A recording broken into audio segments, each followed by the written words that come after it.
Assalamualaikum warahmatullahi wabarakatuh. Perkenalkan, nama saya Dini Febriani. Kali ini saya akan membuat video mengenai rangkuman materi dampak penjajahan Jepang terhadap pendidikan di Indonesia di mata pelajaran sejarah.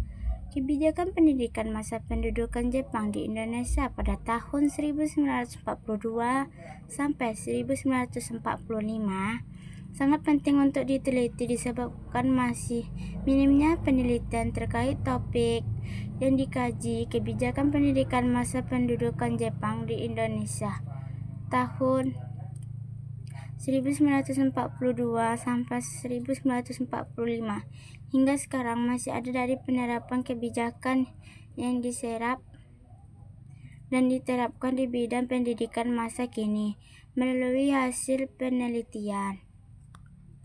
Merupakan suatu dapat memberikan informasi dan wawasan baru terkait topik kebijakan pendidikan masa pendudukan Jepang di Indonesia tahun 1942 sampai 1945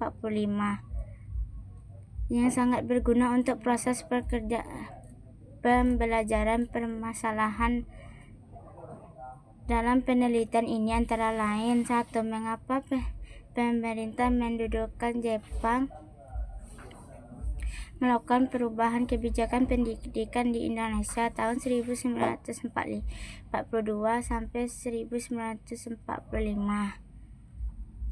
2. Bagaimana pelaksanaan kebijakan pendidikan masa 45 pendudukan Jepang di Indonesia tahun 1942 sampai 1945. 3. Bagaimana dampak kebijakan pendidikan masa pendudukan Jepang di Indonesia tahun 1945. Tujuan dalam penelitian adalah untuk mengkaji kebijakan pendidikan di Indonesia masa pendudukan Jepang pada tahun 1942 sampai 1945, mengkaji pelaksanaan kebijakan pendidikan di Indonesia pada masa pendudukan Jepang di Indonesia tahun 1942 hingga 1945 dan mengkaji dampak kebijakan pendidikan di Indonesia pada masa pendudukan Jepang pada tahun 1942 hingga 1945. Metode penelitian yang digunakan adalah metode penelitian sejarah dengan langkah-langkah sebagai berikut. 1. Heuristik. 2. Kritik sumber. 3. Interpretasi. Dan 4. Menyajikan. Pendekatan dalam penelitian ini menggunakan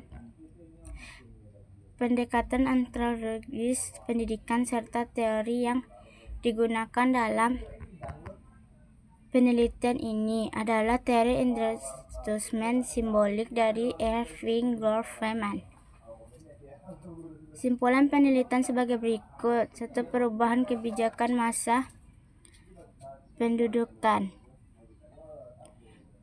Kebijakan pendidikan perubahan diubah dengan kebijakan yang baru oleh Jepang yang menghasilkan kebijakan kolonialis Belanda, pameran Jepang, serta simbol-simbol penjajahan sebelumnya dihancurkan dengan diluncurkan pengaruh dari penjajahan sebenarnya dan memasuki era baru, yakni masa pendudukan Jepang. Sekian dulu materi saya. Wassalamualaikum warahmatullahi wabarakatuh.